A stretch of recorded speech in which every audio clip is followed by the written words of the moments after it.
Is Jamie here in case you want help? You'll be fine.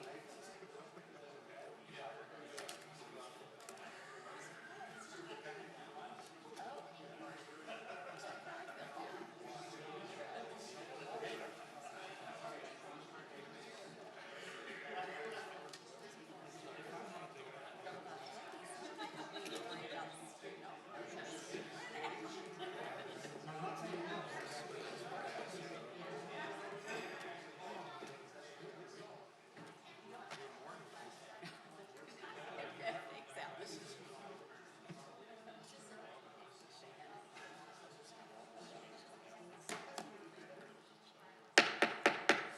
I'd like to call our city council meeting to order, the evening of July 31st.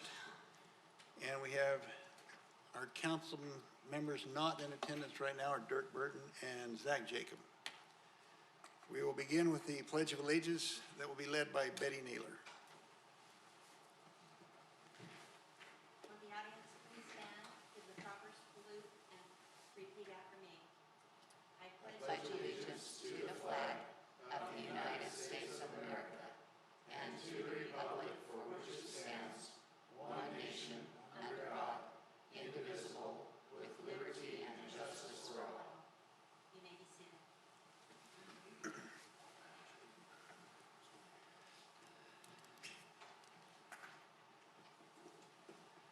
The next item of business is citizen comments. We will begin with those that have signed up, and just a reminder that you have 3 minutes to address City Council on items that are on the agenda for this evening or anything else that you would like to address council with. And we will start with Betty Naylor. I'm Betty Naylor. I live at 1229 West, 8450 South, and I'm here to invite you to an open house and let you know that there is still farming available in West Jordan, active farming that happens in West Jordan. In front of you, you have your invitation. It says Gardner Heritage Farm. Gardner is my maiden name. Gardner Heritage Farm Open House. Come tour a Century Utah farm in the heart of Salt Lake County. Thursday, August 15th, 2019, 6 o'clock. The farm is located at 1113 West, 8450 South, West Jordan. Take 1300 West to 8450 South, drive east on a dirt lane road, whatever you want to call it, to the farm. It's going to be very, very informal, but it's just to acquaint you with what I have at the farm. I've been working with the City of West Jordan with the Attorney's Office, and because we have deer on our farm, and for years DWR has issued permits for us to take deer. However, this year they did require a letter from the city saying that the city knows that we're doing it, and I was successful in being able to get, and I get that letter, and thank you very much. When you come to the farm though, ladies, do not wear high heel shoes. Gentlemen, do not wear suits and ties, because my farm is not a city park maintained by full-time city employees. It is maintained by me and my family as best we can on a working farm. Giving you plenty of notice to put it on your calendar. I do hope that you will come and enjoy seeing active farming in West Jordan City. Thank you. Thank you. Is there anyone else who would like to address the council this evening during this time? Seeing none, I will close citizen comments and move to the presentations. There were 2 scheduled. One will be moved regarding the volunteers for policing will be moved to August 14th. So with that, we will move to Rob Bennett, Chair of the West Jordan Sustainability Committee.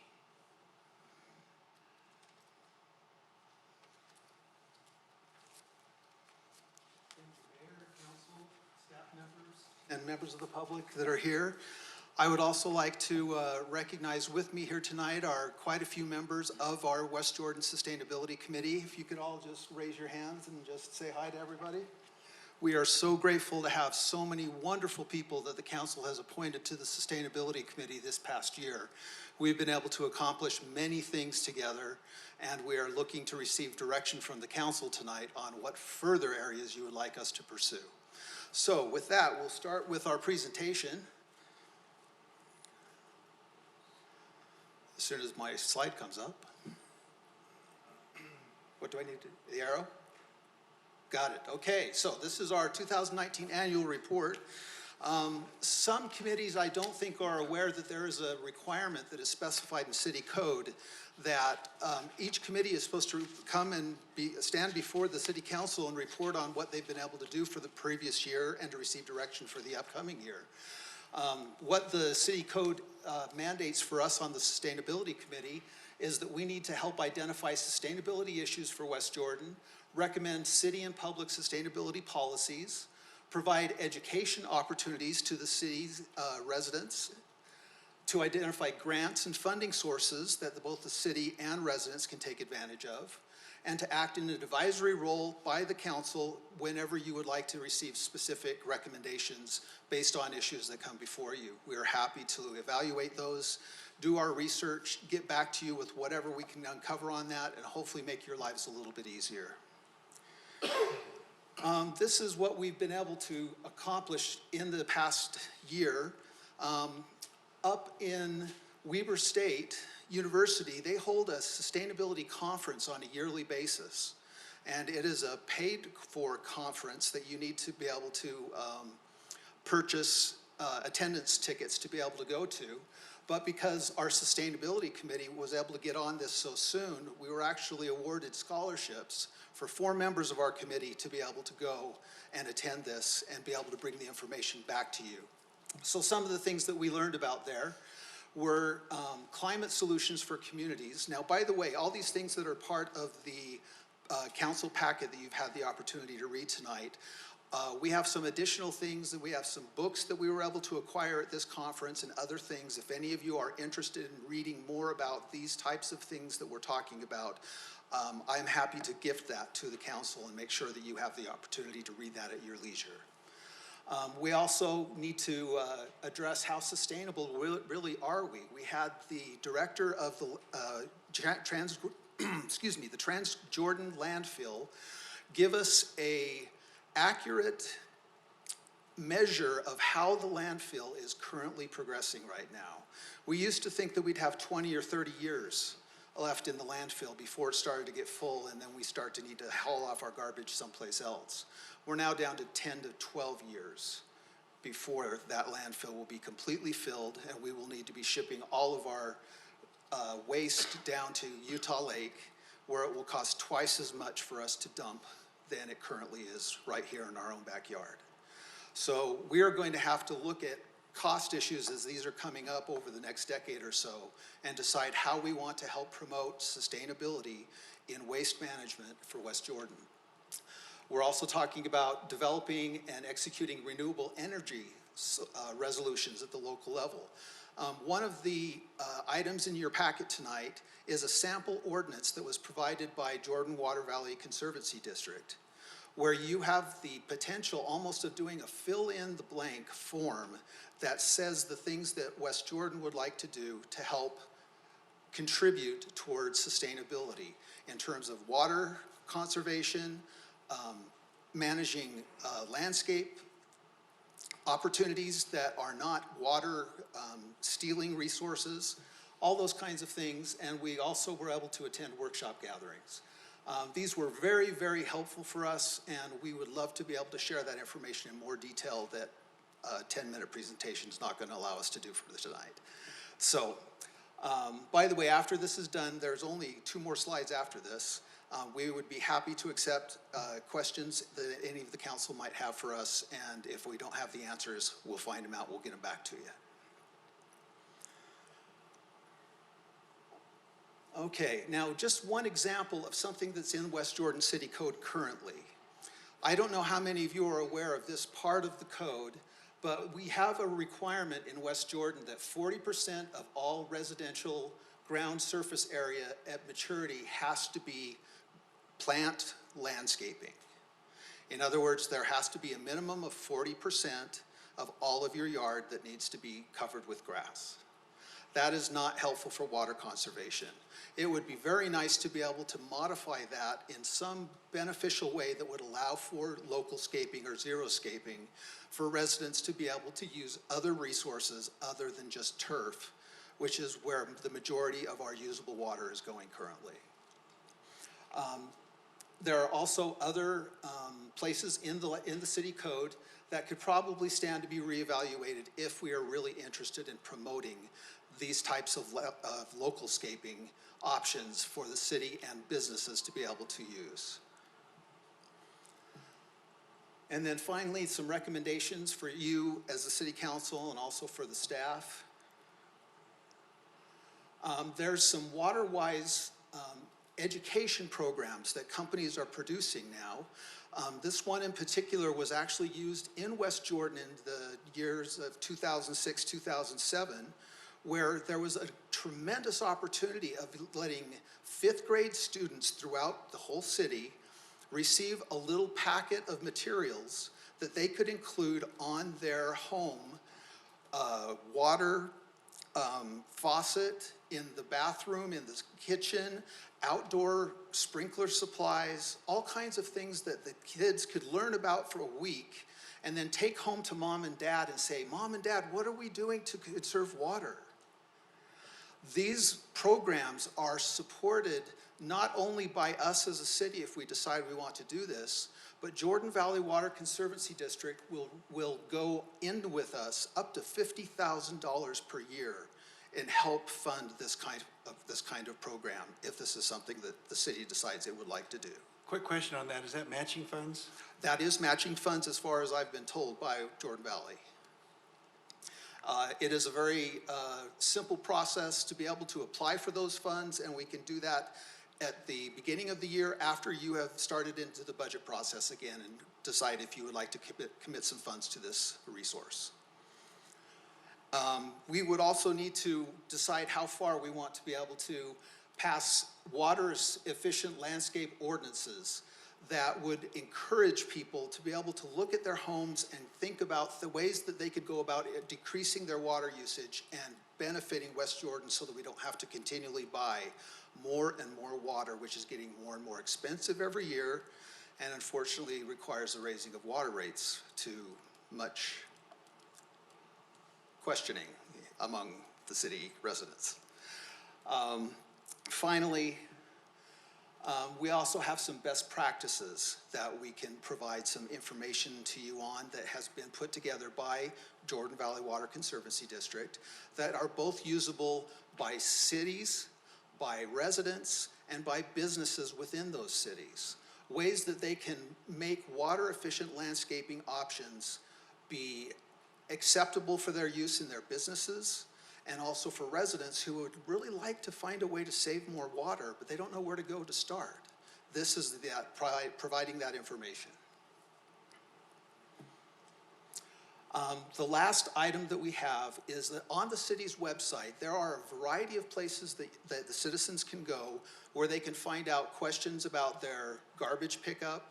They can find out how to apply for a dumpster. They can find out all kinds of different things, but they're not all together in one centralized place. Our committee has come up with an idea that we would like to get approval from the staff and the city council to be able to have a page on the website that is a single stop for people to go when they have any kind of sustainability issues, where we can put types of trees that are recommended for our climate, where they can go for what kind of rebates can I apply for, and where do I go to apply for those rebates if I want to do the Rip My Strip or the low flow toilets or all the different kinds of water saving programs that exist throughout the state of Utah.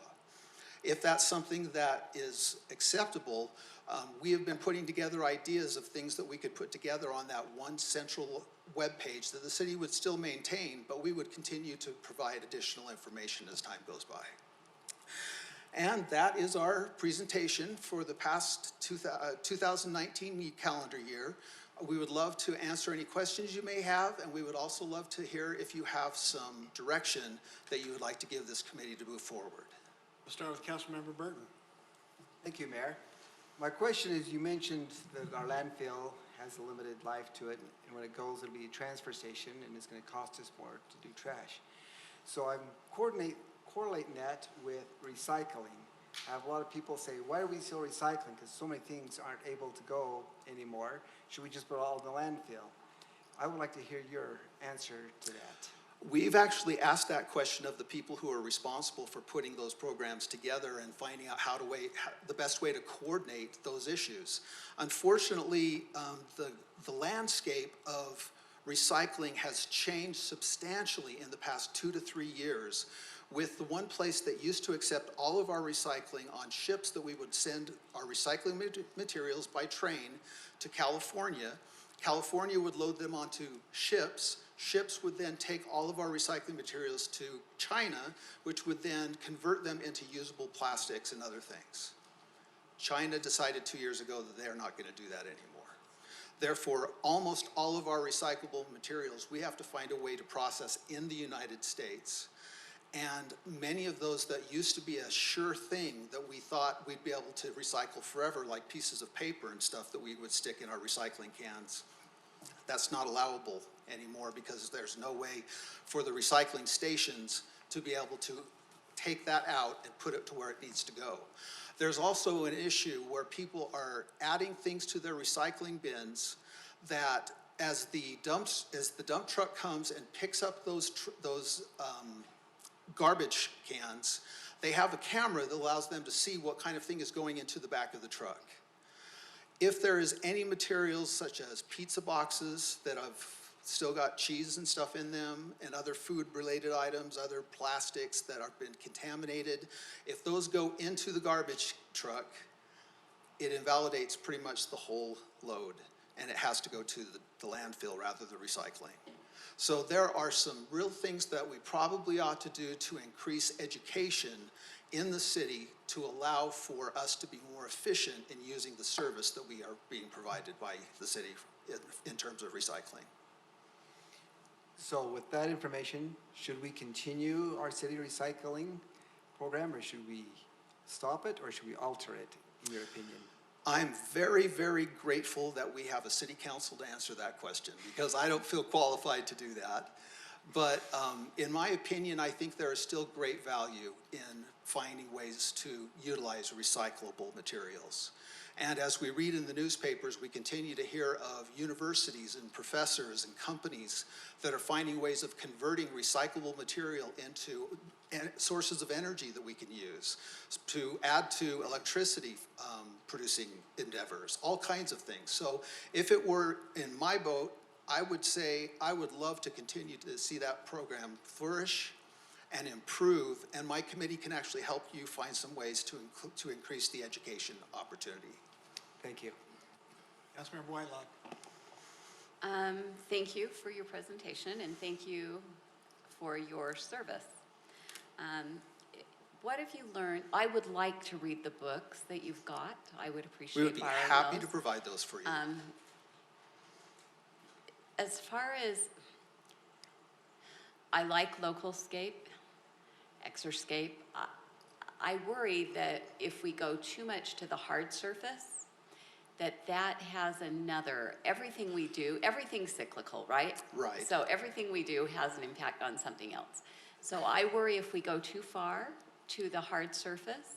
Have you got any data on that? Absolutely, we definitely do. And the people at the Jordan Conservation Garden are the real experts in this. And what they've done is they have established programs where education opportunities of classes can be held for any citizen who wants to find out how to not only apply for the types of things that you need for xeriscaping, but also where you go to acquire those services, taking classes on how you can design it around your existing structure of your yard.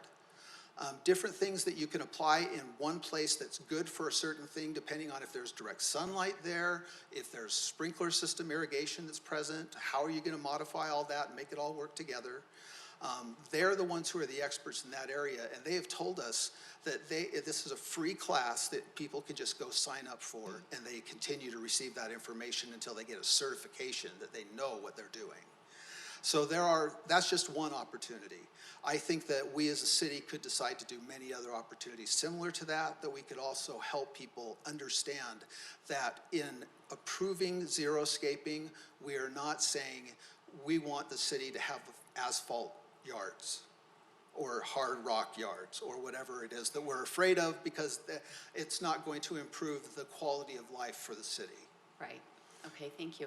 And then I'm just going to throw this out there because did you know that if you water by hand, you save 25% water? Yes. So I save a lot in water. And there are Not in time, but in water. rain buckets, and considering the incredible year that we've had with the amount of rainfall that we've had, you can actually install rain buckets down on your downspouts and use that water as secondary water to water your gardens and your plants and things. So there's Is it legal? it is legal. Okay. It is. Okay. And then just, Mayor, I would be in favor of the webpage. Councilmember Lamb. Thank you, Mayor. Thank you, Rob, and thank you to all those who are here tonight from our Sustainability Committee. Before I served on the council, I was on the Parks Committee, and I know that when you're on these committees, you donate your time and your energy because you want to be here and you want to be part of that committee. So thank you for being part of our committee, and thank you for the information you provided tonight. One quick question I had was, I know a few years ago, I attended one of the Sustainability Committees, and we had talked about becoming a zero waste city. Has that discussion never come up in the time that you've been on, or is there any more about how we as a city could move towards that? You know, that is one of the things that if the council says we would direct you to learn more about that and bring us information back on that, we would certainly be willing to do that. Okay. In the current calendar year, we have not spent a lot of time putting that on our agenda so that we could do more research on that specific subject. But we could certainly do that from this point forward and bring you back some additional information on that. Great. Okay, well, I'll see if I can put some stuff together and get that to you in your committee. I don't know if it's possible to be a zero waste city. I'm not sure how cities could be that, but I'm sure there's a way we could move closer to that if we wanted to. And one of the things that I can tell you that we are in an excellent position as West Jordan among all the cities in Salt Lake County, in that we're in a fantastic position where we're in the central part of the county. We've got resources all around us, and we have, in fact, some of my committee members here have taken upon themselves to contact members of the sustainability committees in other cities and to say, what are you guys working on?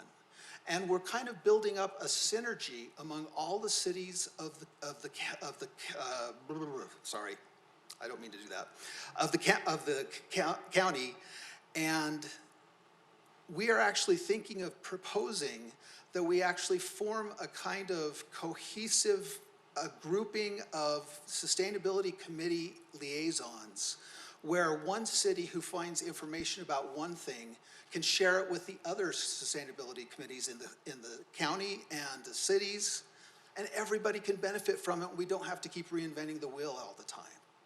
So hopefully that's something too that the council would feel comfortable about us being able to do, and staff will hopefully feel good about that too. Thank you, Rob. Councilmember Anderson. Thank you, Mayor. Rob, I just, as the council member that's the liaison for sustainability, I want to thank all the committee members for your time, and I appreciate being able to be involved with you, and appreciate this report. And I kind of got, because I'm in the group, I kind of got to see some previews of that coming, and so I just want to thank all of you for the great work behind this. I know it's been a lot of time and a lot of effort, especially going to the conference. You know, I think we talked a little bit about, you know, just simple changes. I think it's hard to do with local scapes and xeriscaping and working with home builders to be able to say, okay, now all your developments have to be xeriscaped or local scaped. But I do think just by some simple enhancements to our ordinances, we can encourage things like instead of a 40% minimum, that it's a 40% maximum on front yards, and work slowly into a water conservation effort. I also would be supportive of a website. One that we had looked at in our sustainability meetings is the Water Smart Sojo, I think is the Water Smart Sojo for South Jordan. And that's the one-stop shop they have for all the rebates, the rip your strips, and their residents just have one separate website without having to go through all the, I'm gonna use the word tentacles in our website. And I actually have a sample page of a city that has done that, and I'm going to provide that document, that sample, to the deputy city clerk so that you can take a look at that and see if that's something that goes along with the idea that you're stating.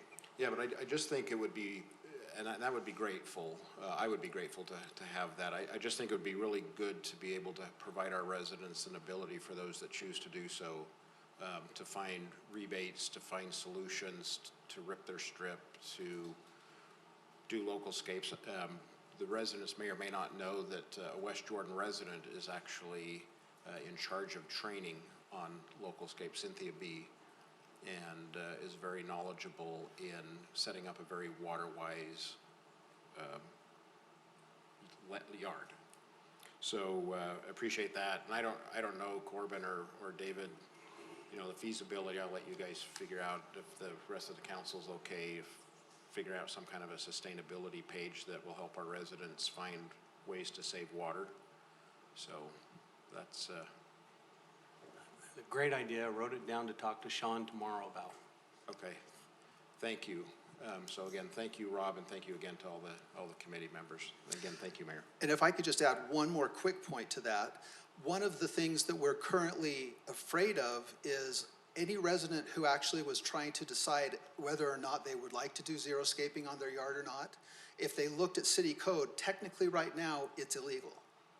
Code enforcement could be called on a yard because they don't have a minimum of 40% of turf in their front yard. And therefore, getting the technical illegal aspect of it changed so that there is encouragement might be something that would be useful for us to look at. Councilor McConaughey. Thank you, Mayor. First off, I want to say thank you to you, Rob, as well as the members of the Sustainability Committee for their work. I very much appreciate it. Before I served on the City Council, I was able to serve on, it started off as the Water Committee, but then morphed into the Sustainability Committee so that more items could be reviewed. I know I spent time going over, when I was on the committee, we went to Rio Tinto Stadium to look at solar panels. We looked at, that's when the conversation about LED lights kicked off. We looked at budget, sustainability, financial sustainability, as well as resources. So there's so many things your committee could look at. So thank you for taking the time to bring these recommendations back. It's also kind of surprised because I started looking, because I know at one point in time we used to have the tree list on the website, but it's not there now. There's lots of great information that is present on the website. You just have to be really good using the search tool, or you have to know exactly where you need to go. And the search tool could use some help as well. But primarily I want to say thank you. And I'm not sure how much specific direction you'll be getting from the council, because as we change the form of government effective next year, rather than reporting back to the city council, all of the different volunteer committees that are out there will fall under the purview of the mayor rather than the council. So we'll see how things change with that. But very much appreciate and want to I very much appreciate what's been done and want to encourage you and the rest of the committee to please keep it up and keep us on our toes. It was the Sustainability Committee that eventually pushed through suggestions that got us to swap out a lot of the lights on the streets for the LED. So there are a number of significant changes that have come. So thank you, and please keep it up. Thank you. Thank you, Mayor. Thank you, Rob. And I think if you'll work with staff on anything that you think probably needs to be brought to them or they to you, have that coordination, that communication going. We'll be happy to do that. Thank you. Thank you, everyone. And thank you for the members coming as well of your committee. We'll move to communication and start with the city manager and staff. Thank you. There are no messages from the staff. I'll let you know that following the consent agenda's consideration, I've told Mr. Langford, who has a family matter, that he can be leaving after that. So you'll see him step away. Other than that item, I've asked Mr. Lee to just update the council on an item. Oops, sorry. At our last city council meeting, we continued the public hearings regarding the Ochre Mountain Resort and the development agreement being considered for that area. Following the city council meeting, we got a letter from the attorneys for the property owner for that piece of property asking the city not to continue that application or entertain any further work on the land that included the Ochre Mountain Resort area. So hence, in response to the request from the property owner, we've pulled from our agenda, which would have been scheduled for today, the public hearing, the continuation of the public hearings for Ochre Mountain Resort. Thank you. We'll move to council comments and start with Councilmember Anderson. I have nothing tonight. Thank you, Mayor. Councilmember Whitelock. Nothing. Councilmember Lamb. Thank you, Mayor. Political season has been pretty fun so far for me because I'm not running this year. So I've been able to sit back and watch my colleagues run and enjoy their time together. I did have some concerns this past few weeks. So as a mailer came in the mail and talked about our water and how much money we have in our water system and how much, you know, is there for us to use. And it's pretty concerning because if I'm not on the council, I probably don't understand all the ins and outs of what the water bills are or what the ins and outs of the costs are to our water system. But in the time I've been on the council and before I even ran for office, I did get to know a little bit more about how our water system works and the costs that are involved there. It's never easy to ask citizens to pay for a system that we have to use ourselves. And so when I see a mailer come from one of our candidates saying that we have all this money just sitting in the bank, it concerns me because I know it's not sitting there for a reason.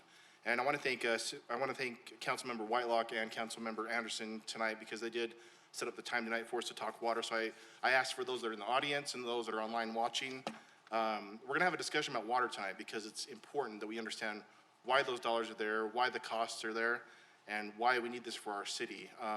The city doesn't hoard money just to hoard money. The city takes in money to pay for services, and I've seen that. And I feel that whatever was in that mail was a little bit misrepresenting in my mind as a citizen, and I hope that tonight that we can work together as a council and make sure that the citizens know where your money is going, whether it's water, whether it's taxes, or whether it's sewer, whether it's wastewater as well. Thank you, Mayor. Councilmember Burton. Thank you, Mayor. I think Councilmember Lamb is talking about the flyer that I sent out.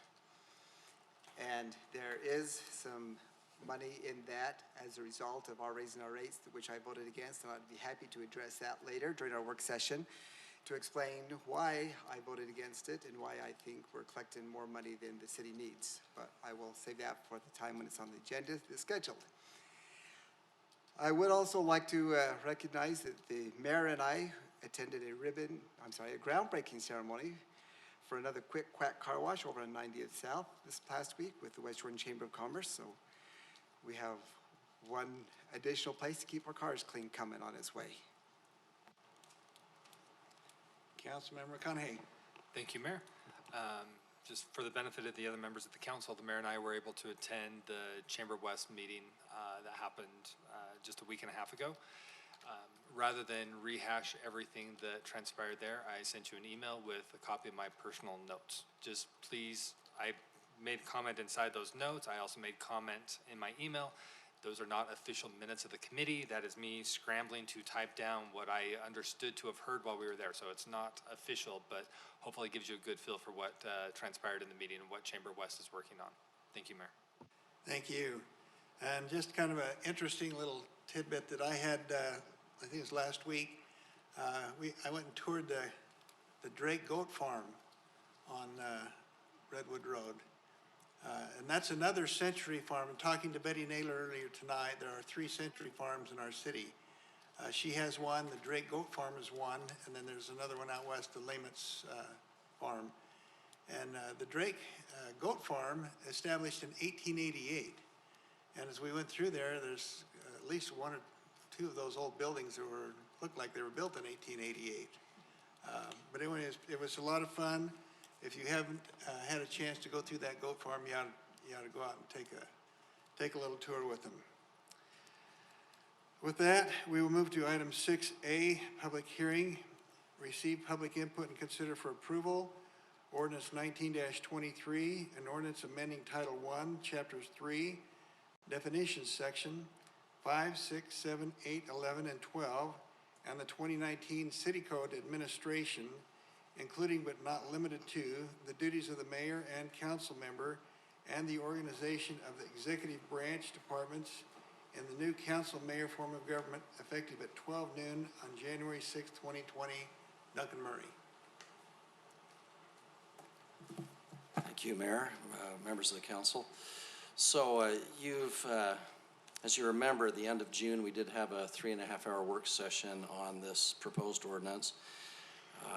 I was able to package the input that I received from the council and submit that back out. I think you've had a draft for about the last 4 weeks that includes those comments from the last work session. Those are all were in kind of a highlighted yellow, and then provided you the opportunity to review that draft and come up with any additional clarifying changes that you'd like to make.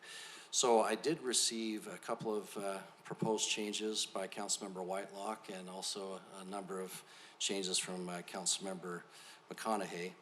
And so I did send those out to you earlier. Well, I guess it was just earlier today.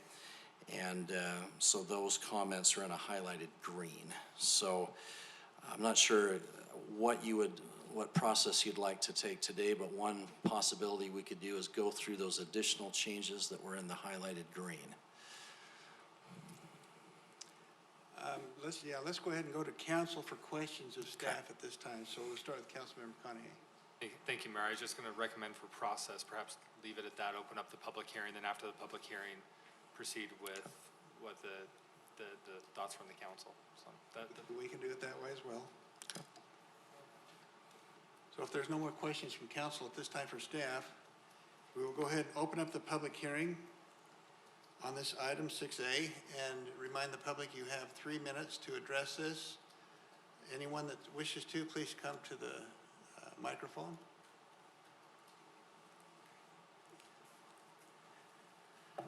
Sure, why not? My name's Kelvin Green, 7707 Battlefield Cove. I have a couple of comments. I was not able to read all 171 pages of the ordinance, so I'm only going to hit on a couple of those things. First, I would ask the council to slowly look at all the changes. There's a potential that 5 people sitting up there could change come 1st of November. And there will be, and if there's 5 people that change, there will be 5 new people sitting up there come 1st of January. And I think you need to incorporate some of their thoughts when that changes, and particularly even the mayor will change. And the mayor will be solidified with one of you 3 and may have some different perspectives going into it, knowing that they're now going to be in charge as opposed to just sitting on the council. So it may be a perspective to take this slow. A couple of specific items that I thought I saw when I walked through. It appears that there's still some redundancy between 161 and 16A.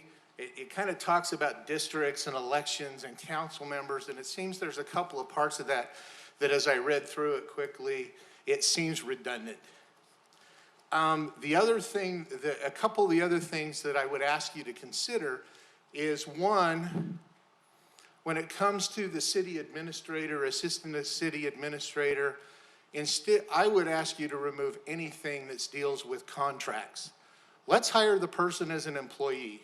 You know, you go to the state of Utah, they don't hire, it's not a contract employee. And we've seen the fights that we've had in West Jordan City over contract administrators. And if we can set the salaries at no more than the mayor makes, or mayor makes plus 50%, whatever we want to do to attract an appropriate city administrator, but I think we need to eliminate the contract section. The next section, or another philosophical thing is that for the city attorney's duties, it talks about representing the city council and providing advice to the city council. I think that puts the city attorney in an automatic conflict, and the council should have their own outside legal counsel, and it would alleviate some conflicts on the city attorney's office. Last but not least, I would ask you to incorporate a section that's consistent with Utah Code 10.3-505, compelling attendance meetings of the legislative body. I didn't see that in the ordinance. And I think it would be appropriate that the council has some ordinance to stand on, that the council member. You ran out of time. I did, but let me just finish up, that if a council member doesn't show up after a couple, that the council should be able to compel attendance and take some appropriate penalties if somebody doesn't show up. And I think that's not only based on state statute, but on some previous history in the city. So those would be my comments. Thanks for your time. Thank you. Anyone else wishing to address council this evening on this issue? Seeing none, I will close the public hearing on 6A and come back to council for discussion.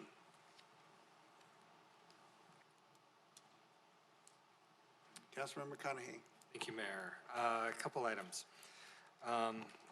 First of all, to address Mr. Green, a couple of Mr. Green's comments. Contracts, we've talked about contracts before, and they're a sticky issue because I don't think most of us like them, but at the same time, with the change in form of government, especially, it's hard to attract the right people without some sort of assurity that they won't be just immediately dismissed come first of the new year. They don't want to give up their career and come to something that would be potentially be for a few months. So I think many of us feel similar, but we're still scratching our heads on how to do that. Regarding attendance and compelling attendance, there's an ethics section that does say that if somebody misses more than three meetings in a calendar year, they can be fined $750 per consecutive meeting missed after they miss two. But there's an option to talk with the council. So there is something there. We did have issues with that not too long ago. My question for Mr. Murray, I know you and I spoke earlier today. There were some minor tweaks and modifications that I'd recommended. Did they all make it to this version, or is this just a printed version of what was sent out this morning to the council? What went out earlier today, so Okay. they're not incorporated in there yet. So there were a handful of additional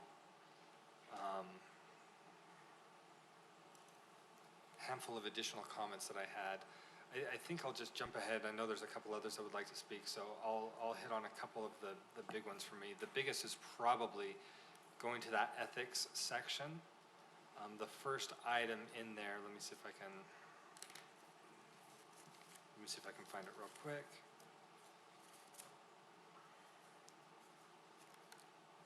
We've got the two sections, so it's page 70. Where is it? Sorry, I had a bookmark here and the bookmark shuffled.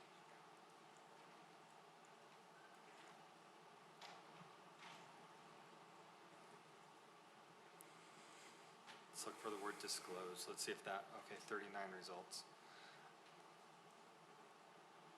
There's a section that talked about what's required to be disclosed by members of the city council, either elected public servants or volunteer public servants. And I was a little bit worried by the breadth of what was being required.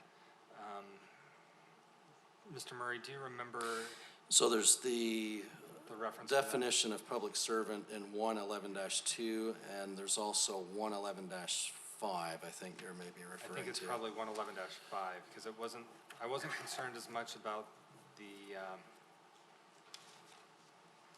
9, there's that. There we go. 111-5, if you're on the electronic version, it's page 53. It says, disclosure to the city. Every public servant or volunteer public servant who is an officer, director, agent, employer, or employee of any business entity or the owner of any of a substantial interest in any business entity subject to city regulation shall disclose as hereafter provided any such position or employment and the nature and value of such position or employment. I would really like to see some sort of constraints around that. For example, if I have a small business mowing lawns or something like that, that is just done on the side, I don't necessarily believe that that should be forced to be disclosed to the city along with the value, meaning what I earned last year doing that. If I'm on the city council, but I also work at a business here in West Jordan that's subject to city regulations, I don't necessarily want to disclose the hourly wage that I make or the hours worked over there. If I am a member of the city council and I'm also considered an employee of the city of West Jordan, it seems kind of odd to be reporting that. So I would like to see us change the language there so it's a little bit more prescriptive and perhaps put some constraints around what does require disclosure and what doesn't. And then I'll yield the floor, but I might have some more comments about other changes later. Thank you, Mayor. Councilmember Anderson. Thank you. The only question I have, I emailed Duncan earlier today, and I just maybe wanted to get a little clarification on 1613 on council committees. And I think when I read this, I was thinking of sustainability and some of our other committees, but this makes it sound like it's more, I don't call it an ad hoc committee, but this to me doesn't seem to apply to things like sustainability and Healthy West Jordan and parks And it may not. And as we get into Title II next, after we complete Title I, well, we've already addressed the first couple of chapters, but we'll be going back to the remaining chapters. You'll be able to look at committee by committee and see if it properly fits into a regular executive branch committee or perhaps a more investigatory nature council committee. So far, of course, we've already identified the Planning Commission. Of course, it's a statutory entity being an executive branch committee. But if some of these committees are purely information gathering in purpose, and if they do meet all the statutory criteria of they're not making decisions and so forth, and if they are rightfully an investigatory committee, then they could well be council committees. We'll just have to look at those on a case-by-case basis as we go through those. Where it definitely crosses the line is where you get into, say, the Stampede Committee is definitely an executive committee because they're making more active decisions, spending money, those kinds of things. Those are definitely executive branch committees. The language that we took the one section from that details our council committees that you were referencing, I think was taken from Provo City's ordinance, which of course is the same form of government we're going to.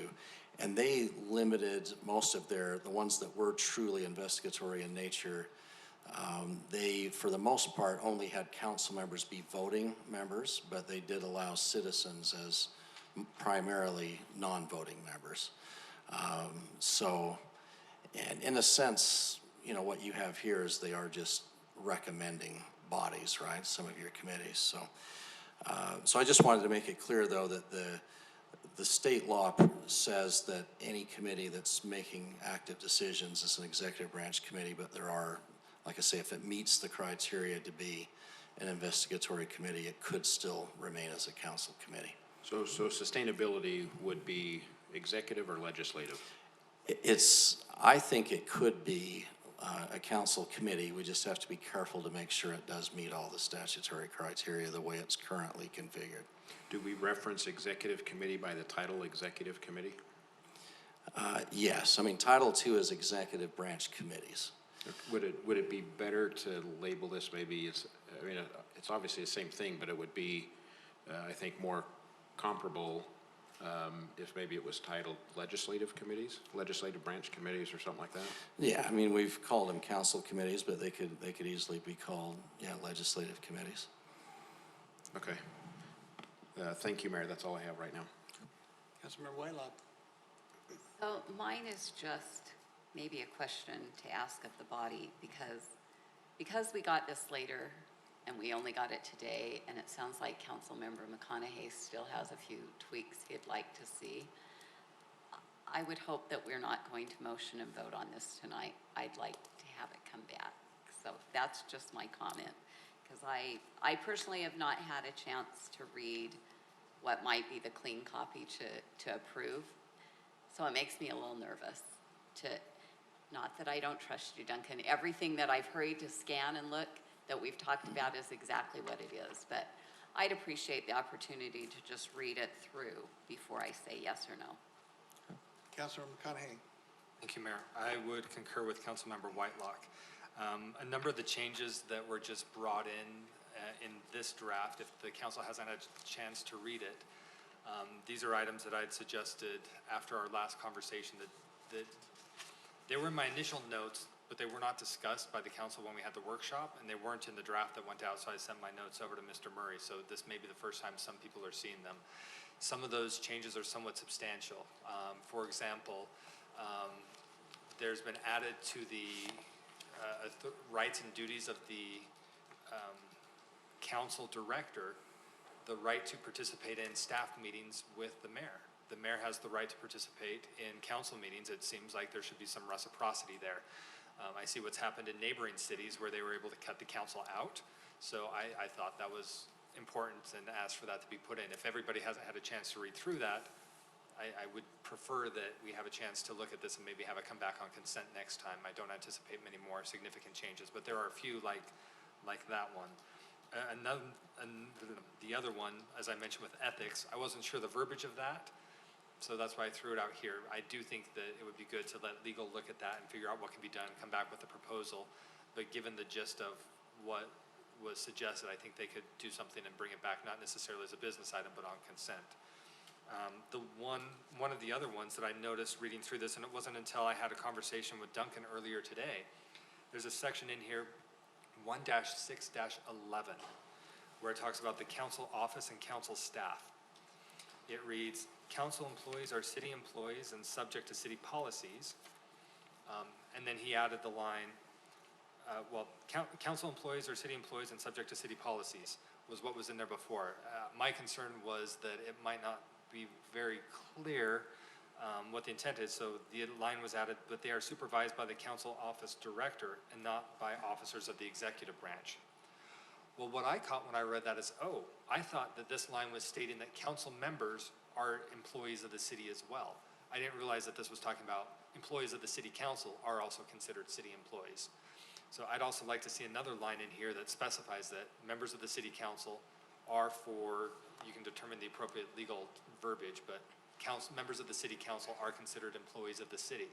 When it comes to things like the league training down in St. George, I know we've had conversations and differences of opinion there, but if somebody were to want to take a city vehicle and drive that instead of their own vehicle, if we have a policy that says city employees only, it saves some frustration and some headache if it very clearly states here that members of the city council are indeed city employees. I mean, we are for FLSA and other purposes, so adding that. There are a number of other comments that I made throughout. Small things like when we're talking about being a resident of the city for a year prior to the election, we added the word general because I didn't want folks to argue, well, the primary, you weren't a resident of that area for a year before the primary. Well, state law says one thing, let's just make sure it's very, very clear and concise. So there's a fair amount of minor changes like that that could potentially have a bit of an impact, but I don't have anything substantial other than what was incorporated after my latest conversation with Mr. Murray and the comments that were passed out this morning, but I do concur with Councilmember Whitelock about having a final clean version brought back that we could just have on consent. Thank you. Councilmember Burton. Thank you, Mayor. I agree with both council members. One of the things I want to add, though, that I thought of when council Member McConaughey was talking, he was talking about the city mayor being able to attend the city council meetings. They're permitted to attend. But then I said to myself, isn't that a public meeting? Can't he attend anyway? Does he have to have a special invitation? Does it have to be written in the code that he's permitted to attend? Because they can't keep him out anyway, right? So is that necessary to have that in there? That's just the thought I had when he said, if he's invited to that, then the council director should be invited to go to their meetings. But which meetings would that be that the council director would be invited to go? Any meeting that the mayor has? Or what specific meetings? I think we ought to clarify which meeting that would be invited to. That's my thoughts. Councilmember McConaughey. Thank you, Mayor. The open meetings, it's a little bit more specific. It basically says the mayor is allowed to not just be present, but to participate and have dialogue and speak as governed by the council rules and procedures. That way, hopefully, they're not taking over the council meeting, but it's kind of very clear that the mayor should be there and does have an active part. You don't want, I don't think we're anticipating the mayor would just be there as a spectator, but make it very, very clear in code that yes, they are expected to participate and provide information and work with the council. It says, I believe it was like the verbiage that was put out there was the staff meeting, and it was rather vague, other meetings with senior staff. So there is some flexibility, but at the same time, it's clear that the council director is not somebody who can be excluded from all the going-ons of the administrative side. Again, looking back to a neighboring city when they had a recent issue with water, and the council had no idea what was going on. The council had been removed from the all employees distribution list. It was, some of the council members heard for the first time through the news reports what was happening. That's not acceptable. So having something in code that says the representative for the city council should be in those executive staff meetings seemed to me to be appropriate. But it does allow some flexibility. It doesn't say all, it doesn't say every, but it makes it clear the intent. Councilmember Anderson. Councilmember McConaughey brings up a really good question, and so I want to use kind of an example of a neighboring city that had a water issue.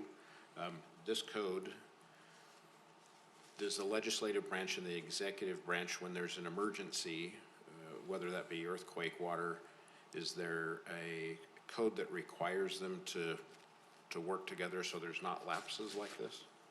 Like what has been experienced in another city?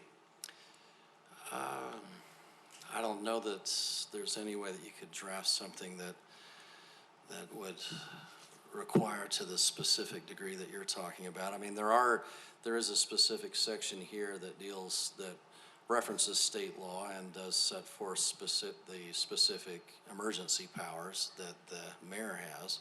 Obviously, under state law, the council has certain powers too, but no, there's nothing in here specifically that mandates that both branches work together. I mean, I think it's kind of understood that they would, but I'm open to suggestions if there's something that you'd like me to consider. I didn't see anything that I remember specifically along those lines in any of the major codes that I've reviewed, like Murray and Provo and Ogden, but I just may not be remembering something. Okay.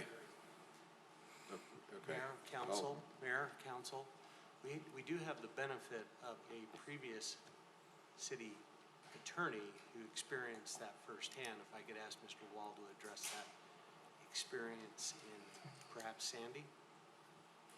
Please do. Yeah, and let me just offer some suggestions on a more broad level.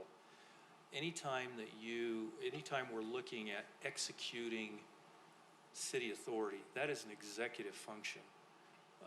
Emergency response is an executive function, and I would suggest to you that you be very careful about trying to interfere with the mayor's authority that's outlined in state law to execute in the case of emergency. Now, that doesn't mean that through your policies of how the council is involved, you could put some language relative to advising the council and that sort of thing, but if the language implies or expressly states that in any way the council has authority to be making decisions on behalf of the city, that is subject to challenge. And my suspicion is you're going to lose that argument in front of a judge.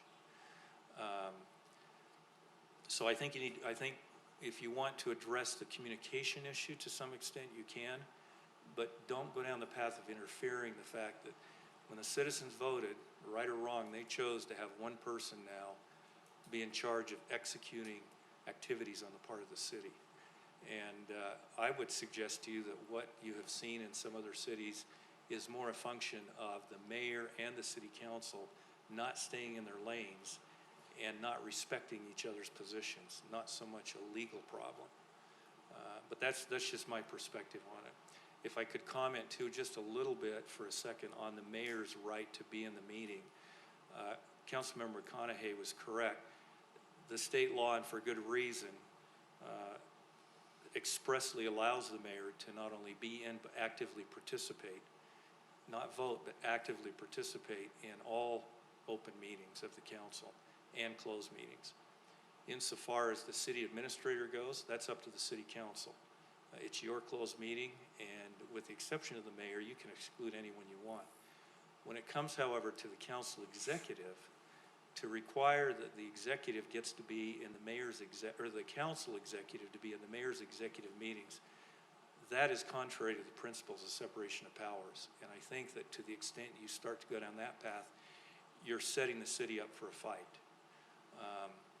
Part of the challenge you have many times is that the mayor will be bringing initiatives forward to the council, and for fear of them becoming politicized or whatever, doesn't want those brought to the council before he or she's ready to present them. Again, that's a separation of powers issue. And I just, you know, if you want to put that in there, you can, about the executive attending, but my advice to you is if you get an executive who exceeds what's reasonable, I think a mayor can challenge that and will probably win. Now, a smart mayor is going to regularly invite the council executive into the broad department head meetings, including all the department heads, simply for good communication and continuity. But mayors have meetings that they call department head meetings all the time. It may only be 2 or 3 department heads that are very confidential. And I would really push back if you want to include other senior staff. Because what does senior staff mean? Is that a deputy department head? Is that a division head? That's just vague on its face, and I think a court would strike that down. So I'd be very, very careful in those areas. That's all I have, Mayor. Thank you. Councilmember McConaughey. Thank you, Mayor. So to respond to a couple of those, first up, as far as council acting in emergency situations, what was proposed was perform all duties that the law, there's a section that says 165, perform all duties that the law imposes on the council, including emergency expenditures authorized by Utah code. I suggested modifying that to include the right verb before emergency expenditures. So it's one of the proposed changes is perform all duties that the law imposes on the council, including appropriating emergency expenditures authorized by Utah Code Section 106.129. So it's not, yeah. That's okay. And I was responding more to what you saw across the freeway. Yeah, and that's. That wasn't a problem with the code. That was a problem with individuals and personalities. And that also wasn't declared an emergency. There were a number of issues, so trying to prevent that. And then this is in 1-6-11C. So in the back and forth with Mr. Murray, the verbiage that had been proposed. Oh wait, nope, that's not. 1-6-12, under duties of the council office director. This is B1. And where I raised my concern about, okay, well, we want to make sure that the council director is not ostracized from things that are happening within City Hall. So making sure there's some connectivity. The language that was proposed is serve as a council liaison with city administration as requested by the council and attend department head meetings and other senior staff meetings. It doesn't say all, it doesn't say must, it doesn't give a number, but if there's any sort of recommendation around that verbiage, again, if we're gonna send it back, maybe that'd be something good to Yeah, let's adjust. talk. I think we massage. can talk through that and come up with something. I get the idea, and I think there's a lot of merit to it. It's difficult to define what that would be, but let's talk about that. I think we could come up with something that might address it without creating on the face of the language a fight just because of the vagueness of the language. Thank you, Mayor. Well, there's one more too that I had talked to Duncan about earlier today, and that's on the advice and consent on the first page of that legislative one. For a duty of the city council, to vote on each of the mayor's appointments. I think there's appointments out there that mayor will make that doesn't have to come to city council. Maybe it's each statutory appointment. I think, Mayor, since we talked, the language we could add at the end of that phrase would be made pursuant to section 1-7-4D. And that's the section that talks about those mayoral appointments that the council does vote on, as opposed to the ones they don't. I think if we include that reference to that subsection, it's clear just the ones that they're entitled to vote on. And that would be good. And I would agree with the others that would want to bring this back again, cleaned up with this additional information in it that you're gathering tonight, so that everybody had a chance to read through it one more time. Okay. Councilmember McConaughey. Thank you, Mayor. One more. This is a somewhat significant change that was just added as well. One of my concerns was with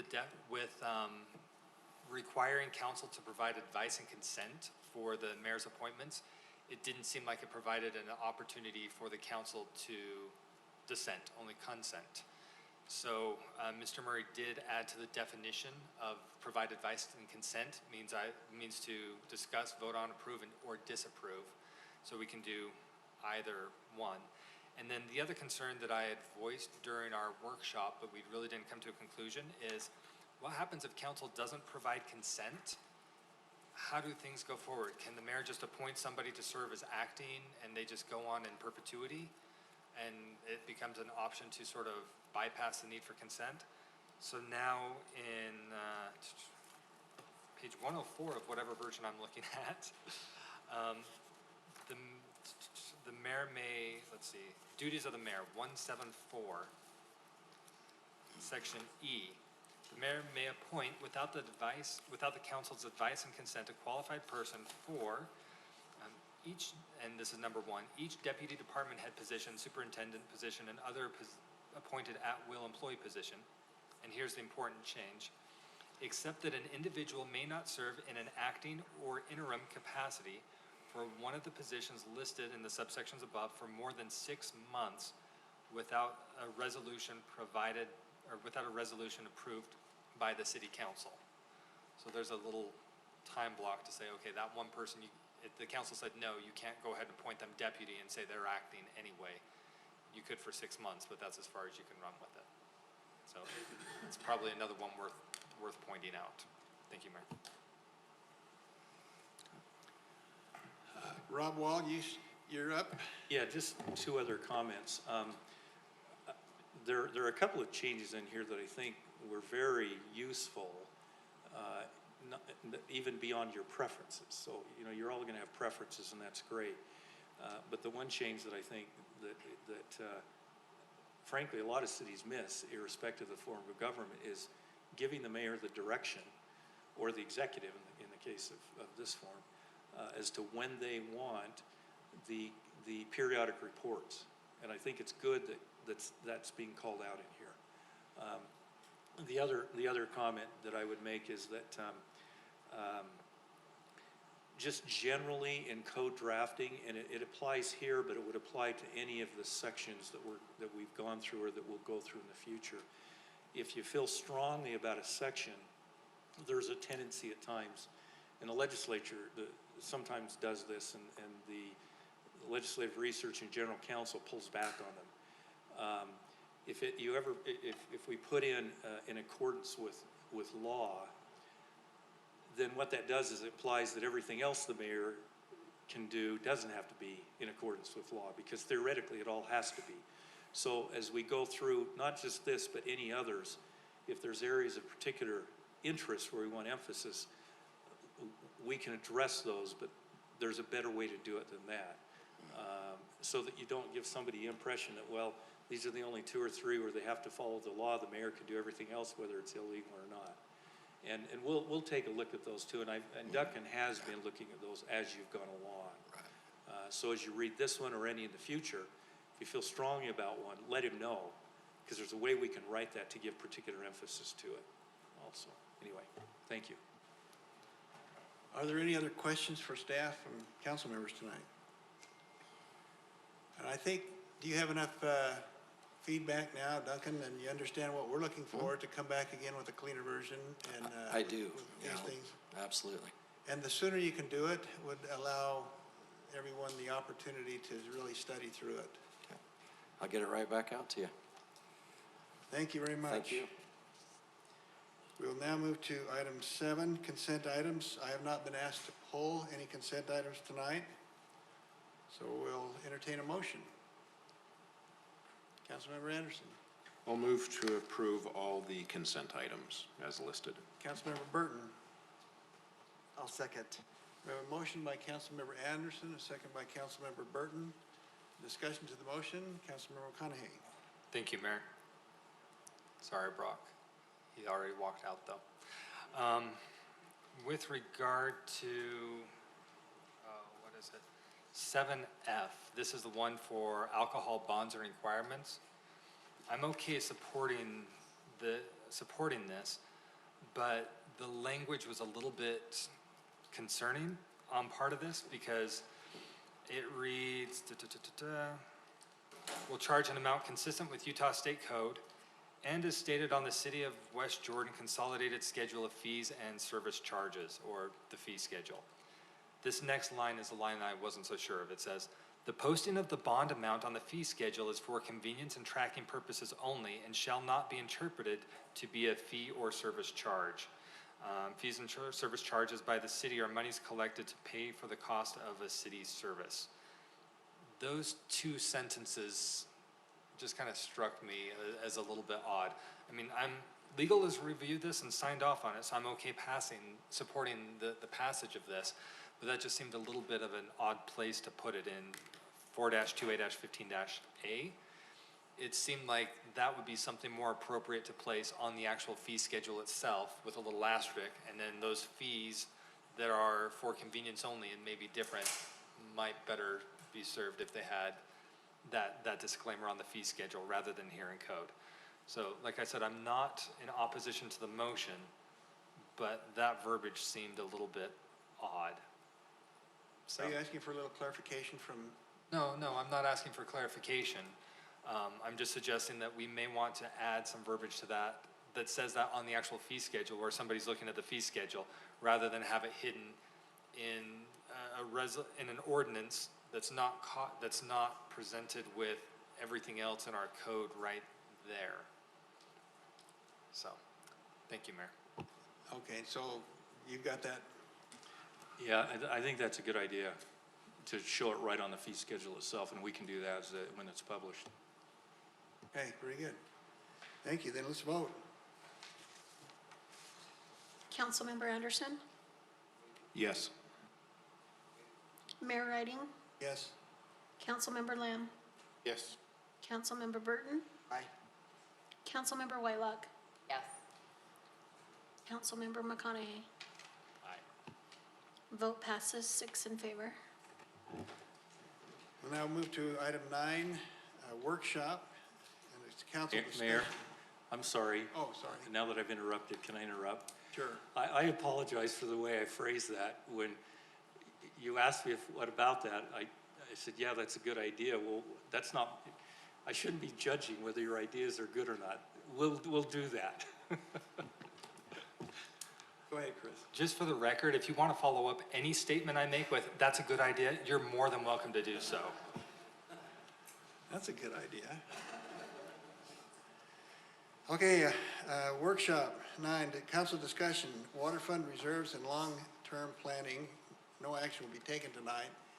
We're going to remain up here on the dais tonight, and we'll ask Denise if she would come to the, or do you want to sit there, Denise, whichever.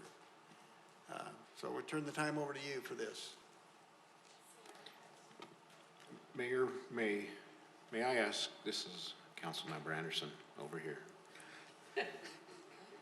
If I may ask a question with your permission. Okay, and this would be David or Rob. There was reference made during the city council comments about campaign literature. And I guess my question is that an appropriate, we're talking about water, but I guess I don't know that we need to tie it into any kind of campaign thing. I'd kind of be hesitant if we turn this into a campaign dialogue about water versus just water. Do you have any advice on that, Rob?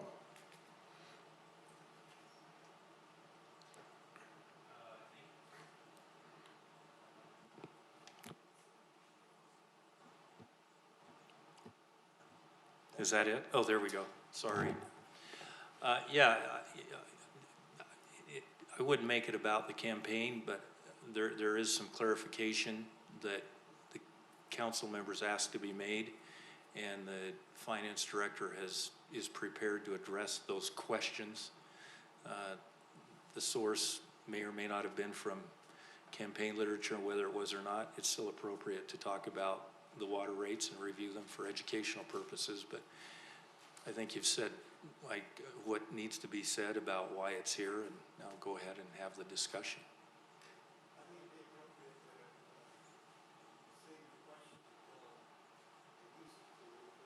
She might answer most of the questions beforehand, but we'll see.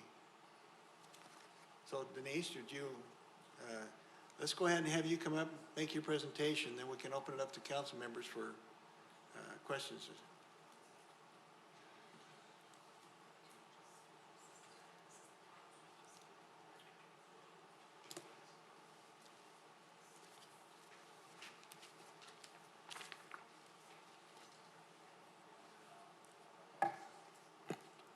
Thank you. I was asked to present a report on the water fund reserves and the appropriateness of our appropriateness level. This also has to do with, as a new finance director, I'd like to start looking at some financial policies for the city. And one of them that we will likely bring to you at some point within the next year will be reserve levels for not just the general fund, but the enterprise funds, and where do we want those to be as a city as a whole, and how do we work towards that financial sustainability. So I think that this discussion will help spur some of those questions as well. The first thing that we want to do is we want to know, does the water fund have reserves? Currently, I have a financial statement that will go out to you tomorrow. And actually, this estimate was done before I updated the most recent financial statement. But as of last year, our audited balance in the water fund was $11.2 million of reserves, and that could be called working capital as well. It's a balance at the end of the day. However, of that $11 million, $9.7 million of it was actually bond funds that were being held for the construction of 2 water tanks that are still ongoing as we speak. One of them will finish this week, and the other one is in design and will be starting construction soon. So those really aren't reserves. Those are actually intended for specific projects, and we're bonded on those projects. So we couldn't even consider that as really cash in the bank, so to speak. But we ended the year last year with $1.47 million of what we would consider reserves. Right now, or as of last week before I pulled a new trial balance, we still had $7.8 million of those bond proceeds, and we had $200,000 of reserves. The financial statement I pulled this morning, we are in the whole $1.2 million. So we actually have negative cash in the water fund right now. Was there a rate increase? Why was there a rate increase if the city has reserves? There's a couple of reasons that rate increase went in. Now, I wasn't here during that discussion, but I know that having prepared the budget this year, that the 2 strongest arguments for that rate increase were, first, that the infrastructure demands to support the current system and the current users was not sufficient to sustain what we needed. We had a very long list that was pretty old for water storage, and Public Works will address those needs, that continued to be pushed out further and further in a timeline. Those are taking care of the needs of the current system, but because the rates were just kind of getting us by, just personnel and operations, we weren't able to put in the improvements or the necessary infrastructure to support us during emergency times or other times even. And the second, but the most critical reason, was because there was a debt service coverage requirement that we were obligated to meet in order to keep our bonding capacity. And we had bonds outstanding, which means we had made that covenant with that bond agreement. In 2017, we had that covenant and we fell below the bond covenant at 1.14%. We should have had 1.25, which is 125% of whatever the debt service payment was. We fell below that coverage. You responded quickly with a rate increase just to get us to a mere minimum, and then you addressed it even further in looking at a more long-term rate structure that would support the infrastructure as well as the debt service requirements over more than a just immediate 1-year period of time. This is a chart that shows the right amount of reserves, and I'm not telling you what the right amount is or not.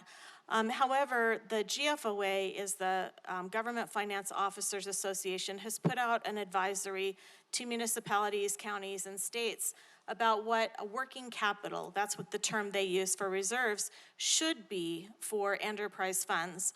That advisory states that we should have at least no more or no less than 45 days of reserves. So that means 45 days of our annual revenues. That would be, they say, never, ever should be below that. But the minimum, their baseline for their recommendation is 90 days, which would be 25%, which is where I put this red line here on the presentation.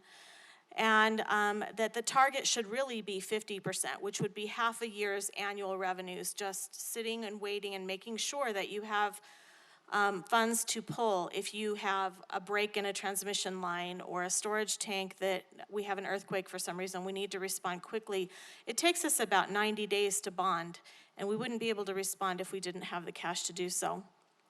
So between the red and the green line, there's a shaded area.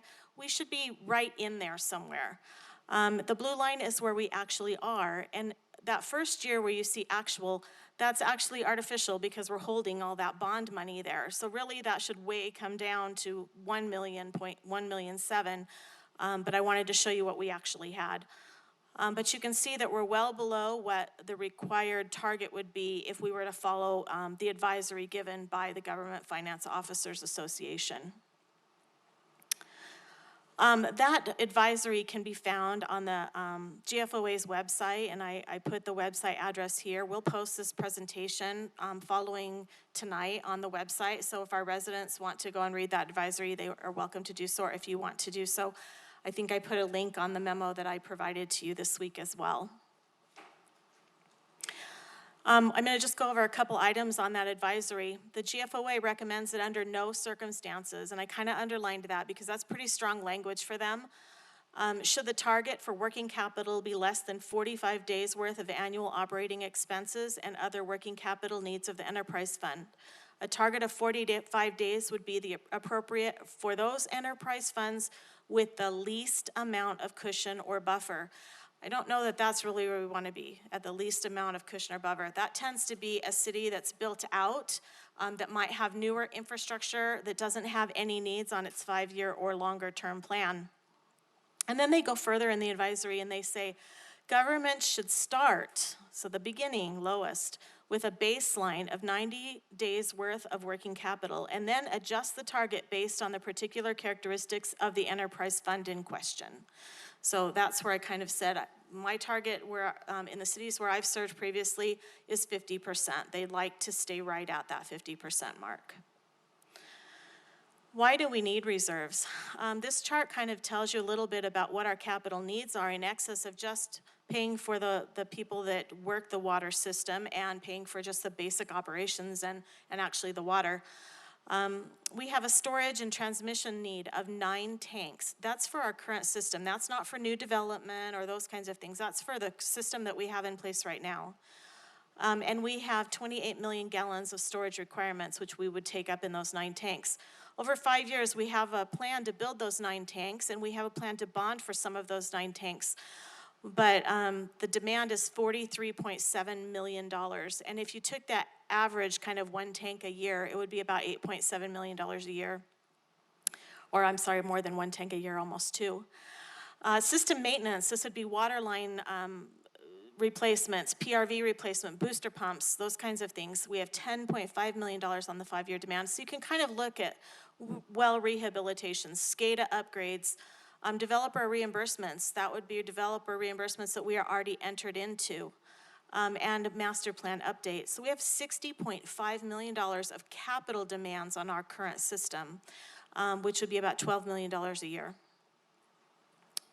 Other reasons for reserves would be an emergency response. If we have an earthquake, we're going to have to respond very quickly. And if we have no cash in the bank, which would be today, for the water fund in itself, we have cash that we would loan from the general fund. So I don't want anyone to be thinking we're bankrupt.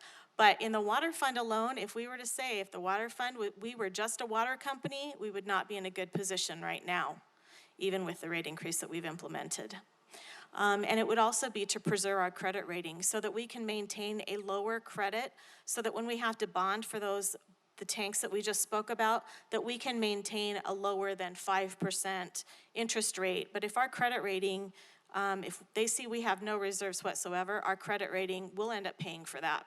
We'll be paying more interest and we'll be paying more issuance cost, and we may not even be able to bond for some of those issues. So I'm going to turn a few moments over to Justin Stoker, who will go over the reasons that capital project list is so, it feels a little extreme right now, and why we would need those storage tanks. So, Justin? Thank you for this time. I apologize up front. I've got a little bit of a data dump that I'm going to be sharing with you.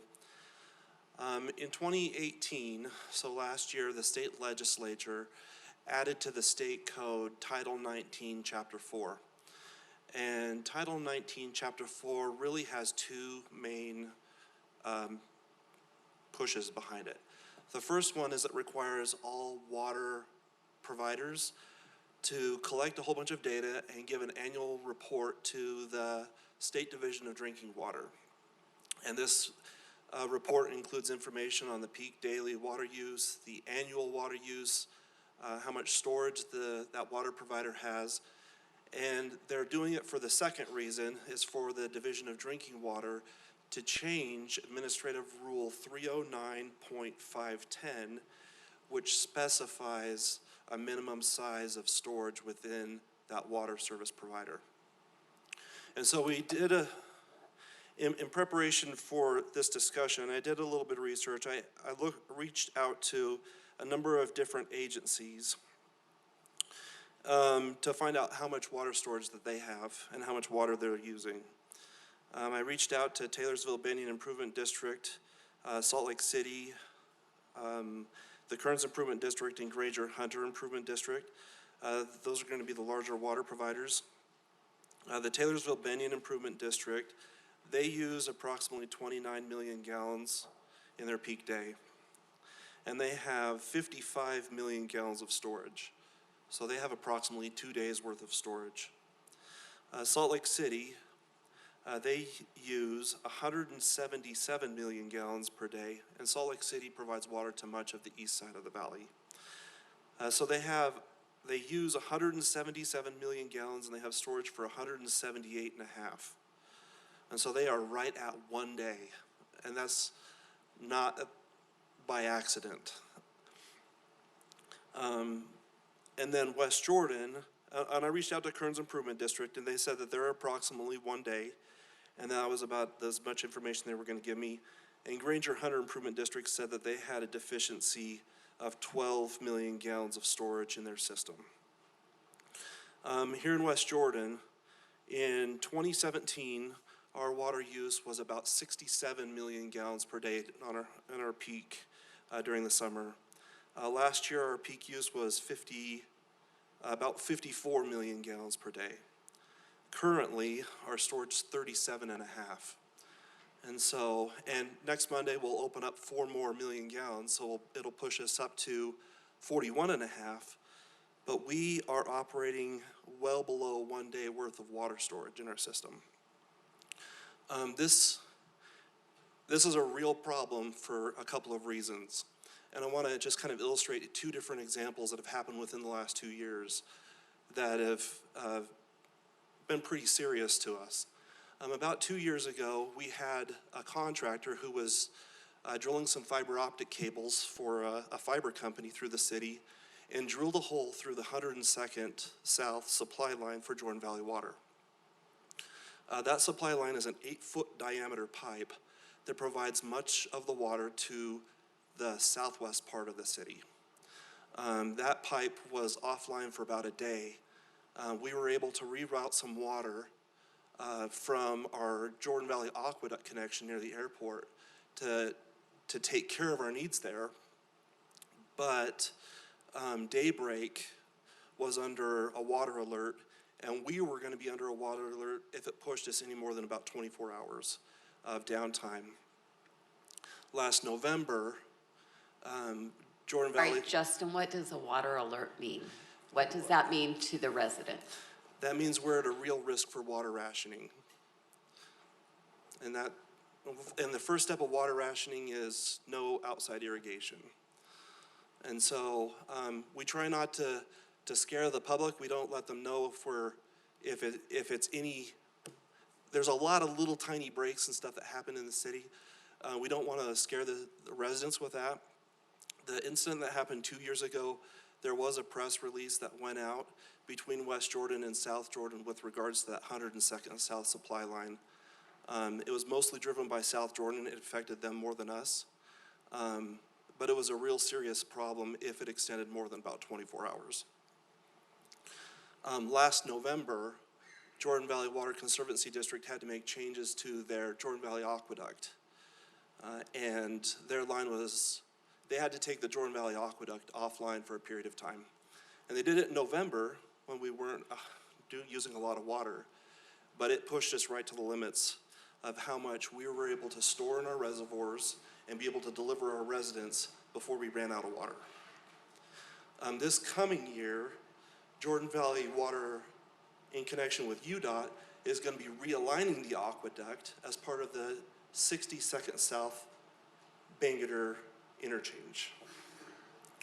And so we've got a whole lot of concerns about how long that aqueduct is going to be offline, because we rely very, very heavily on the Jordan Valley Aqueduct. And where we are cycling our water system in some of our tanks as many as 3 times a day, it's a very real problem to not have an abundant amount of storage. Justin, can I just jump in? Absolutely. So that was the one question I was going to ask you just as you segued into the 6200 South, because that's going to be more than a day to redo that pipe. So do we have a plan in place on how residents are going to have continuous water? Well, we do receive water from a number of different locations in the Jordan Valley system. The aqueduct is just the big one.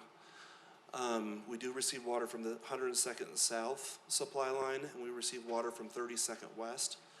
But also, because they're doing the work in November, we're hoping that we're able to fill our tanks and hold enough tanks in November to get us through several days. So Justin, when you said well below 1 day, are we talking 4 hours, So, 6 hours?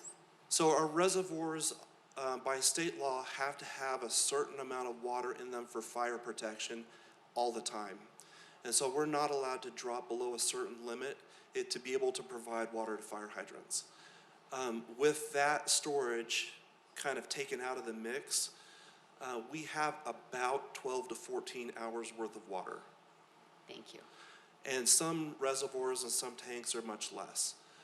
The reservoirs that we have at Airport, at 4,000 West and 7,800 South, are closer to 6 to 8 hours.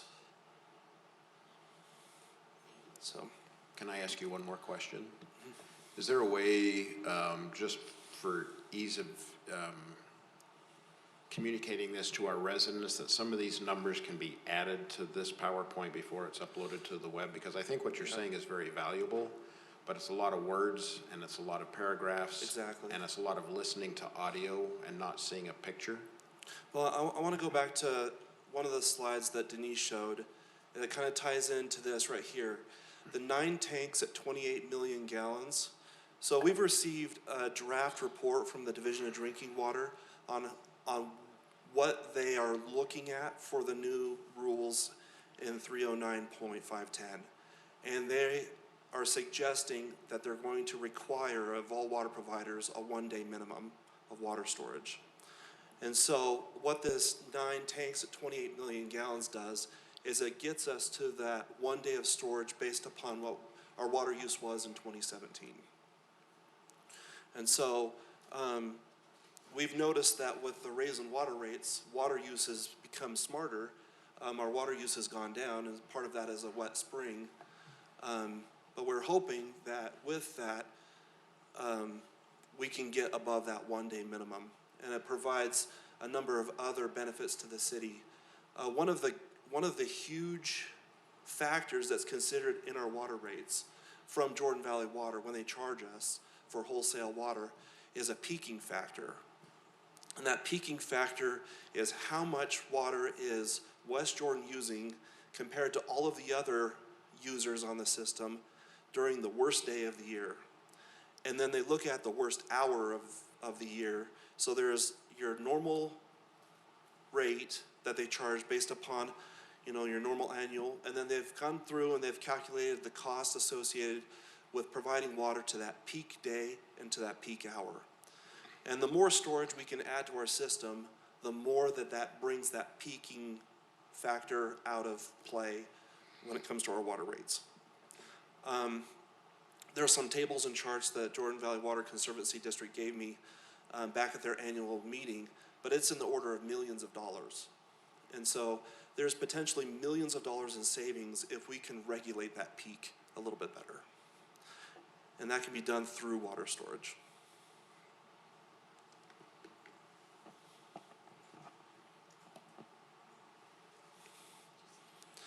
So I apologize, that was a lot of information. I'll put that into a document and send it through the channels. One quick question I had, so this shows 9 tanks, so we only have 9 tanks? Or are there more that I've not even seen?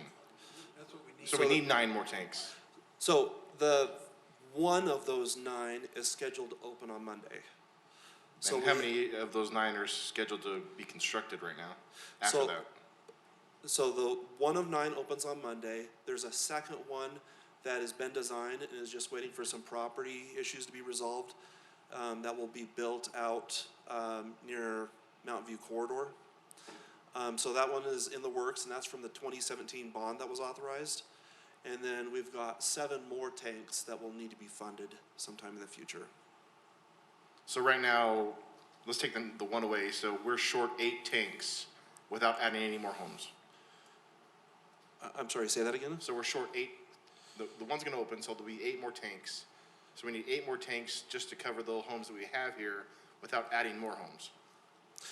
We are deficient by about 12 million gallons. Okay. And so what this 9 tanks of the 28 million does is it gets us up to what we anticipate the state minimum is gonna be of the 1 day of storage. That deficiency number comes from our master plan and estimates a different number, a different water use number. So I guess to answer your question, it kind of depends on the source. It depends on how big the water tanks are, I guess. Right. How big is this newest water tank that was built? How many million gallons? The new one that's coming online on Monday is on New Bingham Highway, just west of Wilshire Place, and it's 4 million gallons. 4 million, okay. So Justin, currently, how many million gallons are we deficient?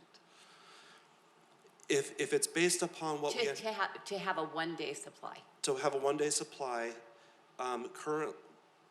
it's based upon a 3-year running average of your last 3 years. And so we don't have 2019's numbers yet. 2018's number was 53.5 million gallons on a peak day.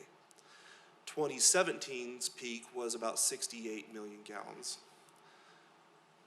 And then 2017 had some problems with the data. And so We currently have 37 and a half, with 4 more coming online on Monday.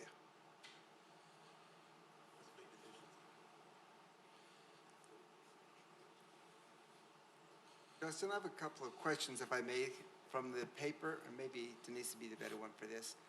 That David Bricky sent out dated July 8th. It talks about so their numbers, so maybe it's Denise. So it talks about for our actual monies on fiscal year 15 and 16.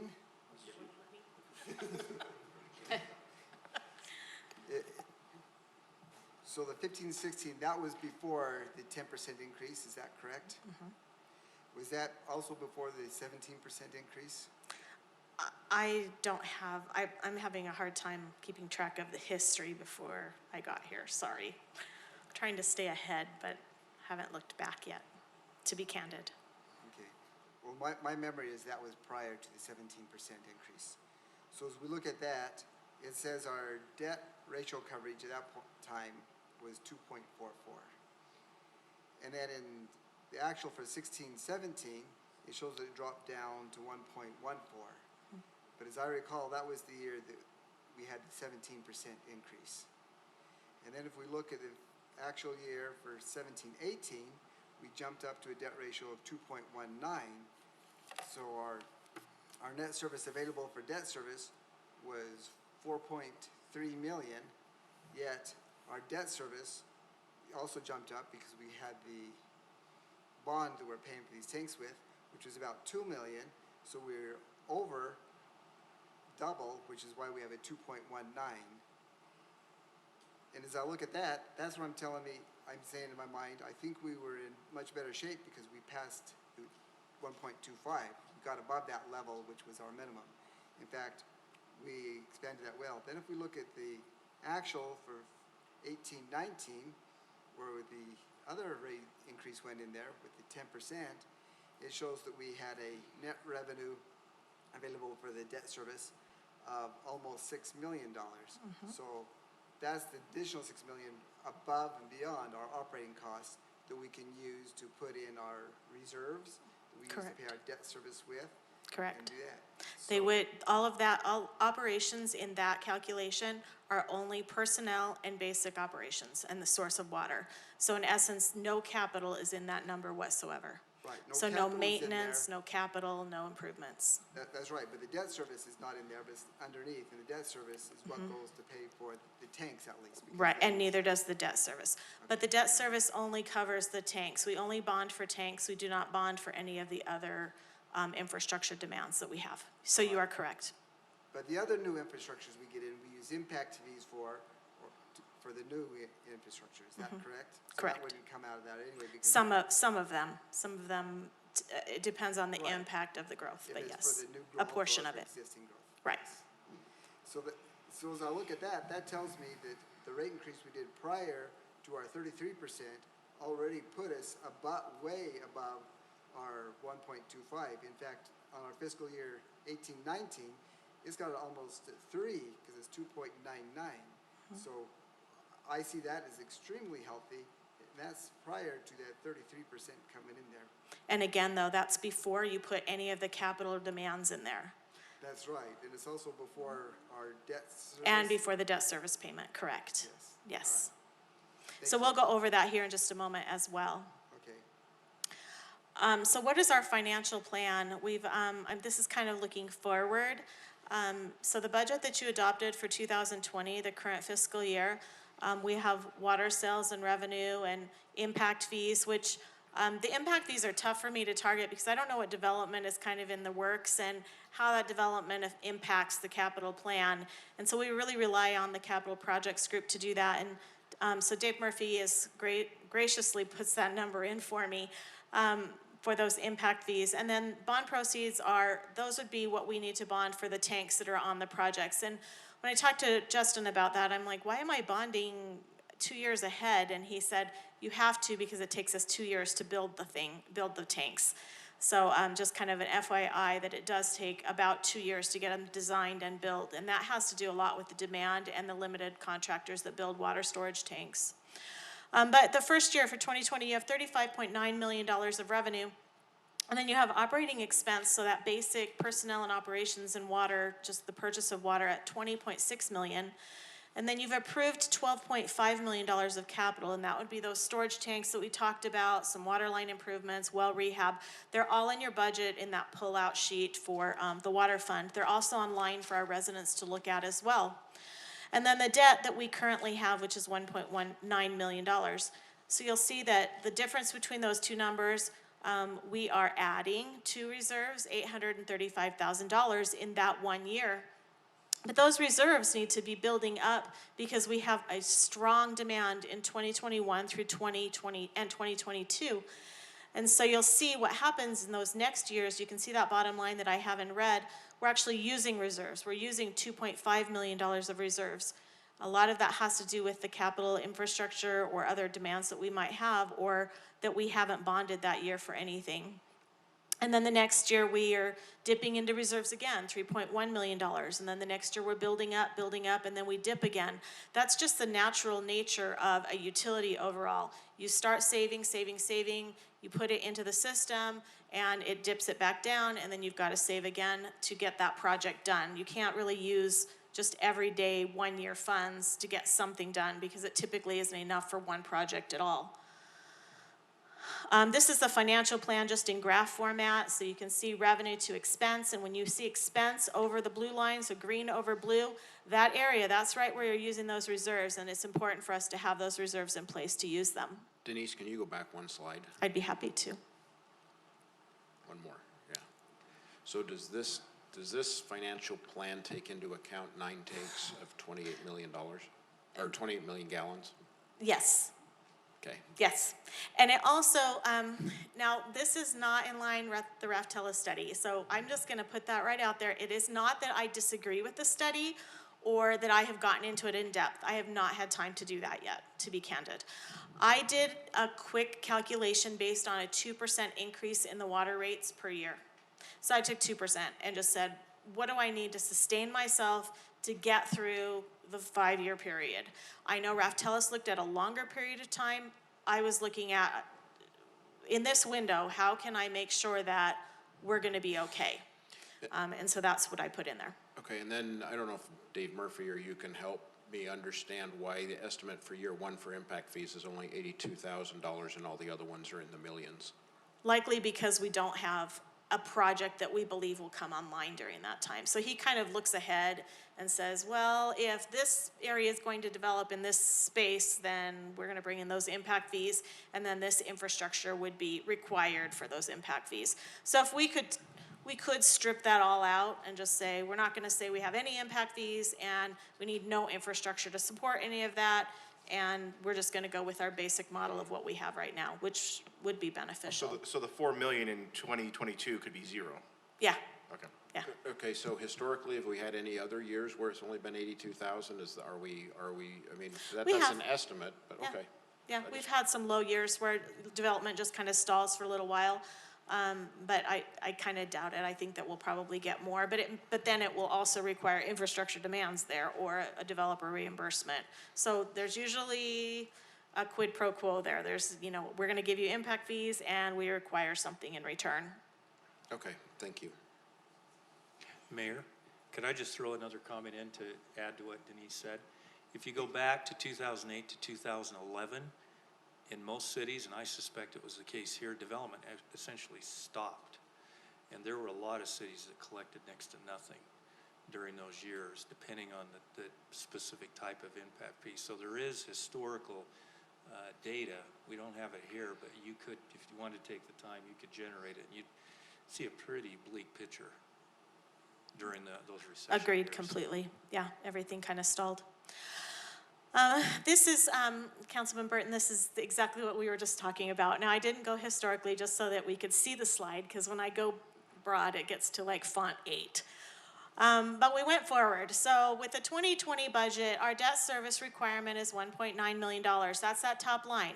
And that says if we issue the debt like we said we would, this would be our new debt, our new debt service. So you can see where I issue, and then a year later, we're gonna owe more debt service for that bonding. And then what's our net operating net income? So that red line I had just 2 slides ago, bringing it right forward onto this slide. What was our operating net income? And then, what is the coverage? And yes, our coverage is okay now. It really is. We're required at 125%. A lot of times we're above that, and that's what we need to do to be able to maintain that bonding capacity. But in 2025, we dip again. We're down at 1.88, so 188% when our requirement's 125. That gets dangerously low when you really do have $1,000,000 swings in any kind of utility pretty quickly. Denise, sorry. Yes. It's me again. No, you're fine. So it might be better to describe the debt service, the 1.25, not so much as a ceiling, but rather a floor, that we can't really go below that. Perfect. But a 3.99 is above the floor, but I don't know if that makes sense, but I think. Absolutely. I think if we thought of the 1.25 or 125% as a floor, as a minimum, then the rest of this works in my mind. 100%. So yes, it is Thank the you. very bare minimum for us to meet those bonding requirements. And when you go below that, you have the potential of your bondholders pulling back their money or requesting for their funds back. Okay, so if I may, Denise, to go along with what Councilman Anderson's saying, so let's make up a number. Let's say it's a 1 million. 1.25 means we have an extra 250,000 above what we expect to have for our flexibility in there. Perfect. And then if we go on the upper line where it says 3.89, that means from that 1 million, we've got 3,890,000. So we're like triple, which is a very comfortable position to be in, I guess I could say. If we want to call it a floor, that's like almost like a 4-story building. However, when you look at that compared to your long-term plan, though, you need to build those reserves in order to be able to take care of the capital requirements. Otherwise, you have no requirement. Right, that's true, and so that is taken, the surplus is put into the reserves, we have that money in order to pay for our tanks, whatever. Very good. The new tanks are coming, new things should become paid from impact fees and the new lines, but these will be the tanks feeding existing residents, so we can get our consumption, so we have a day's worth of water instead of half a day's worth of water. And then on top of that, once we get that going, we should be able to use those tanks to help lower our peak that Justin was talking about, our peak Correct. hours. If we time that right, use the wells during the high demand time and slow down on that, which would reduce the charge that Jordan Valley is charging us. Is that correct? That's correct. So that would be to our advantage in the long term to do that. Correct. Which is why that number gets so big and comes down and goes up and goes down. It has a lot to do with the capital demands. Right, so if we look at the real numbers that we have right now, we can see where we are. Those 5 years out, those will change because we'll make changes as we see what's happening and make those plan changes. Very So good. even though it looks like we're dropping way down, hopefully we'll make some changes before that and keep our expenses and our income so that never gets below there. Correct. So as we add storage, you're right, the cost of our water should reduce because we won't be using them during the peak hours. It's absolutely the case. Thank you. Except that we live in a desert and our water supplier will be raising their rates. So I don't really see it going down personally. Well, it did this year, actually. Especially as we continue to add people to this valley, water is going to become a more expensive commodity because we live in a desert. It didn't go down, it stayed flat, it didn't increase, but it did not decrease, the water rates from Jordan Valley. I think the numbers showed it slightly less. $100,000 a year on 14 million is flat. So And yes, it did stay flat this year. We're grateful for that. That had a lot to do with other cities and their use. And so that cost is shared based on how they're using their water as well. So if they get more responsible, then it costs us more. So it's kind of like that pie that we're all sharing at the same time. And Jordan Valley Water Conservancy has a long-term plan to bring water out of Bear Lake, which is gonna cost millions of dollars to get that water from Bear Lake to here, Billions. to service. not Billions with a B. Millions with a B. And, and so they're never gonna go down. No, Their price. no, prices will for never go water down. is never gonna go down.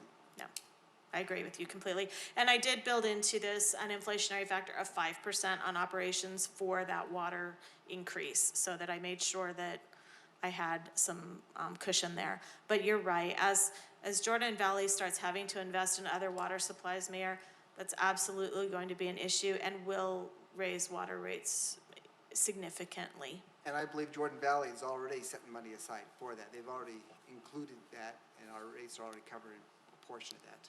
Which is one of the reasons we need to keep our reserves going as well. Yes. So that's my presentation.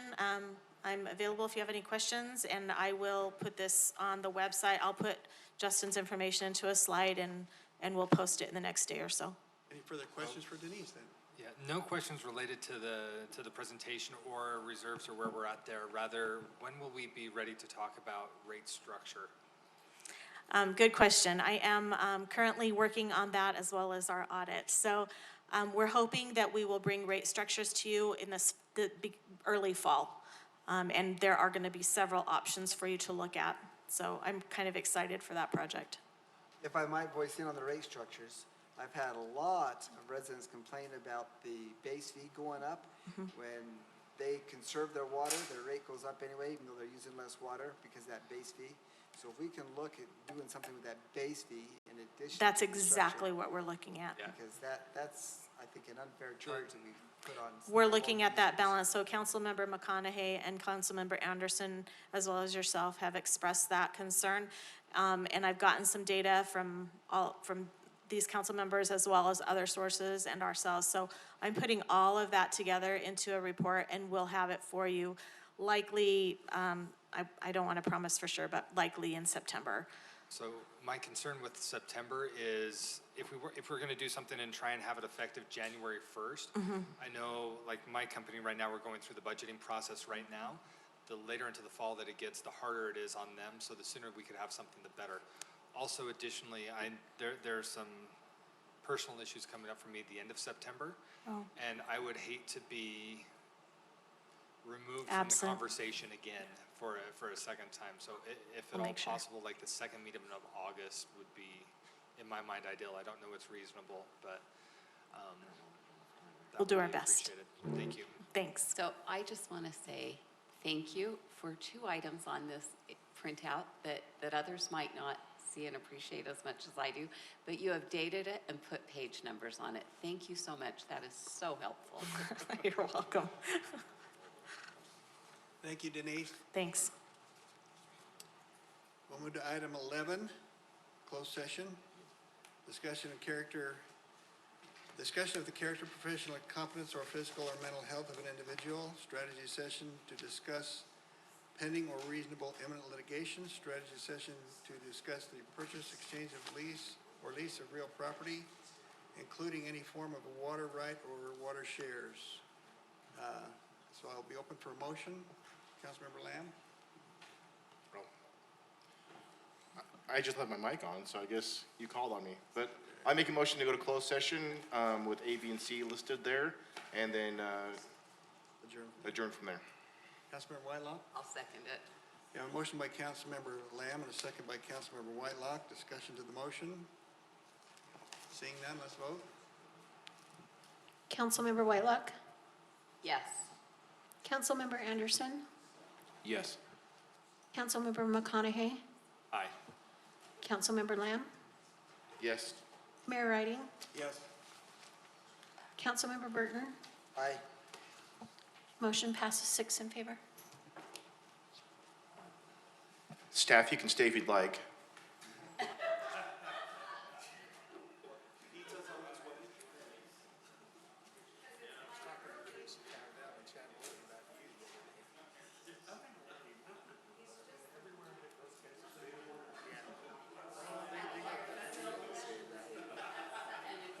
That's good to hear.